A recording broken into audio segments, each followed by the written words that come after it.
Hello, everyone. I am Jennifer Kavanaugh. This is Between Worlds for April 13th, 2021.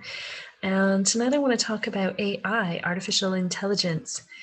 It's not a topic that I thought I would ever be talking about, working as an intuitive and kind of on my own spiritual journey. But it is one that keeps coming up, especially in the last couple of years. So when I first, before I even actually started doing sessions and readings for people, I have always been a questioner. And one of the things that I used to always question is, where are these images, thoughts, feelings, emotions, whatever it is that we're channeling, where is it coming from? And there's a particular reason that I question it, because there is this known technology called voice to skull technology, which basically is an opportunity for people to send thoughts, ideas, images, etc. to your mind. And when your mind receives it, it feels as if it is its own. And so I was always very leery of, is this something that is a spiritual experience? Are we connecting into some kind of interdimensional space, galactic beings, ancestors, whatever? Or is this something that is potentially manipulated through a technology, right? And ultimately I ended up landing, because who's really to know at this point without proof, of changing the question to, is this helping or is this hurting? And that's where I base a lot of my decisions on. Is this going to be helpful or is this going to be potentially hurtful? But when it comes to the artificial intelligence, this is something that I think warrants bringing up. For the longest time, it's just been something I've been exploring out of my own curiosity, which is very broad most days. But in the last year, especially, I've been seeing a lot more images that are mechanical or electrical, and artificially based. The consciousness doesn't feel like it's an organic consciousness that we're interacting with. And oftentimes it hasn't felt like it's in our best interest or the best interest of my clients either. So how does artificial intelligence, AI, appear to me? How do we know? How do we recognize it? So for me, there's a couple of images that consistently show up. One is these like spiders. They kind of look like little spiders, but they're mechanical in nature. And these are seen in my third eye. So my mind's eye, you could say. Potentially in real life too. There's a lot of spiders out here in the forest, but I haven't paused too long with any of them to really examine them that closely. But these little black spiders, they look like they're made of metal, and they act and behave as if they are metal. And I have seen them inside people's bodies, usually along the spine. There seems to be a connection to the nervous system or the brain, in particular, for these artificial intelligence. In the home, I often also see it around technology, where we have a lot of electrical current moving through the home, electrical outlets, as well. Now, I don't think a lot of us are actually seeing, some people are, but I don't think a lot of people are actually seeing them as objects, but perhaps feeling the influence of them. When I come into contact with these beings or AI, I often have the feeling of anxiety, agitation, frustration, anger. Okay, so I want you to think about this. The last time you were maybe on your phone or on your computer and you are focused on a task, in that particular space, and someone's trying to get your attention, or someone's trying to talk to you, or there's some kind of interruption, notice the emotional response you have to that. There's a severe irritation that can arise of being distracted from your technology, your technological device. That is something you want to be very aware of, because that potentially, in my opinion, and I am just one opinion out there among billions, is that there may be some influence there in that particular instance. And the other thing that I have been noticing consistently that I haven't quite figured out yet, but it's raising some concerns for me. So it's something that I do want to share. And that is this, it kind of looks like a metallic putty, like a silver goo or a silver putty. And I've been finding it mostly in the large intestine for people, or kind of in the upper abdomen or the left side of the abdomen. So it's usually in the abdominal cavities, the abdominal organs. And this particular silver goo, that's what I'm going to call it, silver goo, seems to have a consciousness. So it seems to move and respond and be able to change shapes.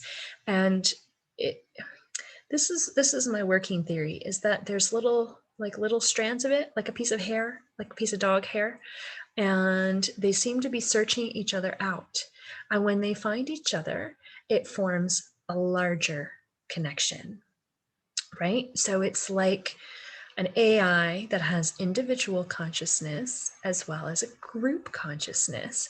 And as an individual, we're always looking to be part of the group. What I don't know is what happens, or how big it needs to become, or what happens once it starts to form that group.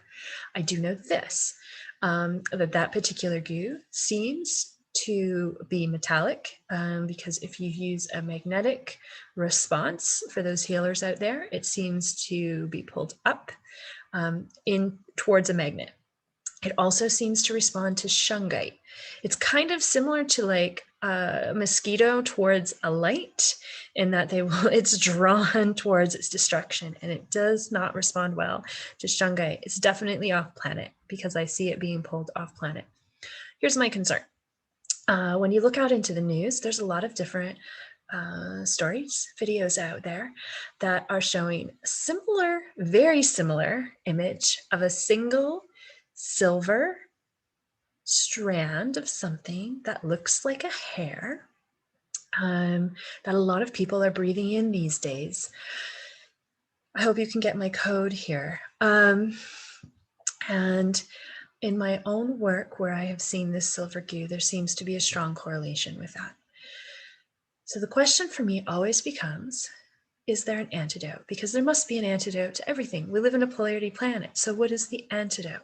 So here's a couple of things that I believe that I've been playing with. One is technology does not like water. You throw your phone in water, what happens? It stops working. So if you have technology, if you have an artificial intelligence in your body, get in water. And it's always more powerful if you get in natural water, like a lake or a river or a stream of some sort. And I do believe that these things exist not in the 3D plane. Like obviously they are here in the 3D plane now, but I think that they also exist in some of the other dimensional spaces. And I think that the antidote is a combination of those. So you want to use the powers that you have as a human being to clear out the higher dimensional planes. So if you can put your body in water and just visualize a beautiful golden light like the sunlight dissolving any kind of goo or silver, anything that doesn't belong in your body, just dissolve it. You're not fighting it. You can't fight it. Actually, you want to catch it off guard, right? So you want to be stealth in your practice here. And just dissolve that as much as you can. The other is shungite. I know there's been some other people that have been speaking about the crystals. Shungite is a black crystal. I agree 100% with the use of the black crystals. Shungite, however, is my absolute favorite one. And you can get shungite in many, many places. I really like elite shungite. If I can use it, if I can't, I will take any kind of shungite. And if you feel that you may be in a space where there's, perhaps you're going into work and you can't get away from it, keep a shungite in your pocket or wear it as a piece of jewelry. You can also use shungite in your water. Please don't take my advice on that. Research that before you choose to do that, because everybody's body is different, and holding the shungite seems to be just as powerful as using the shungite water. But the black crystals do seem to work, and the shungite seems to work as a magnet to draw that energy out. Okay. And then I know there's also some fears that if somebody has this silver goo, is it contagious? Can it, move from one body to another body? And it seems that while there is a physical component to it, to me, it feels like the biggest part is actually the energetic component. And don't quote me on this. I'm still exploring this. I don't have all the answers yet, but this is where I'm at with it. I'm not so concerned about it jumping from body to body, like if I'm just talking to someone and hanging out with somebody. But if it were on my skin or on my clothing, perhaps I might be a little more concerned about it. So don't swap spit if somebody actually has this, but it's going to be difficult for you to know. But we do know some of the places that people are picking it up from. So you want to be careful of people who have maybe tried some of these methods where it would be picked up from.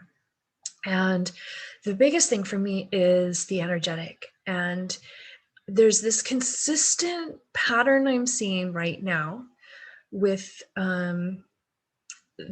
the individuals who seem to have this silver goo. Also, their consciousness is not fully in their body. It's either like leaning to the side a little bit, so they're like half in their body, or they're almost all the way out of their body. So I think it's really, really important to be fully present in your body right now, to claim your body, to, and if you struggle with being in your body, to maybe even just go outside, have a moment to yourself and be like, this is my body. It is my body, and I am fully in this body. And, get your feet down on the earth, lay down on the ground. If you have to, lay in the sunshine, move your body, do whatever you have to feel present in your body fully. And, one of the ways that we start to leave our body is when we kind of get into these brain states where we get sucked into scrolling or watching TV and so forth, as our consciousness leaves our body. And when a part of our body is open, I used to always have this saying here in our studio when we were doing classes, is if there's an empty seat, somebody will fill it. And I feel the same is true with the human body. If there's an empty space in your body, something will fill it. And I don't know if many of you saw this, but back in 2019, if you were watching the programming on television, Netflix, there was a consistent theme that year of consciousness being stolen or pushed out of the human body, and another consciousness coming in. So there's something to be said of that. At the time, I didn't see it in the field. Now I'm seeing it in the field. So you want to be in your body 100%. You want to be aware of the thoughts that are moving through your body and make sure that they're your own, right? And you want to be taking those, I'm going to say cautious. You don't want to be overly worried, because if you get into a state of fear, you're not helping yourself. But just be cautious, be smart. It's like street smarts, energetic street smarts of, do the protection measures or rituals that you normally do. If you're going to meditate, or you're working with other people's energies, or you're going into a space where you don't know what you're going to come into contact with, if you can get yourself some shungite, certainly do that. I highly recommend it, especially if you can wear it. And then you know that you've got it with you, or wear it when you are in places or situations where you maybe are a little bit more concerned, and give those things a try. So like I said, I don't have all the answers on this, but I do think it's time for us to explore it. And I think it's time for us to start talking about it. Cyrus A. Parsa is somebody who has talked about it quite a bit. He has some great interviews with Carrie Cassidy, and he has some books out as well, if you're interested in exploring it. It's a new place that we're exploring. And I really do think it's going to be something that we need to pay attention to. But it's also something we're going to be figuring out as we go. So if you have some experiences or you're seeing similar things, or you have questions or symptoms or whatever, please send me a message. I'm always happy to share or discuss, or explore different things that you've read or heard or whatever, because it really is going to be important for us to share those ideas, to share that knowledge, to find the answers, and one person's answer, whether it resonates or doesn't resonate, it doesn't necessarily mean that that person is a good person or a bad person. It just may or may not resonate with us. So, I think it's important for us to keep our eyes wide open, to keep our minds open, to pay attention to what's going around, and still move forward with love and peace and joy and compassion and all those things that make us who we are. So that's my spiel on AI. I think that's all that I have to download today. I'm sure there's other bits there that have been percolating around over the past couple of years, but if you have questions about that, let me know. Don't hesitate, and have a wonderful day. We'll see you all soon.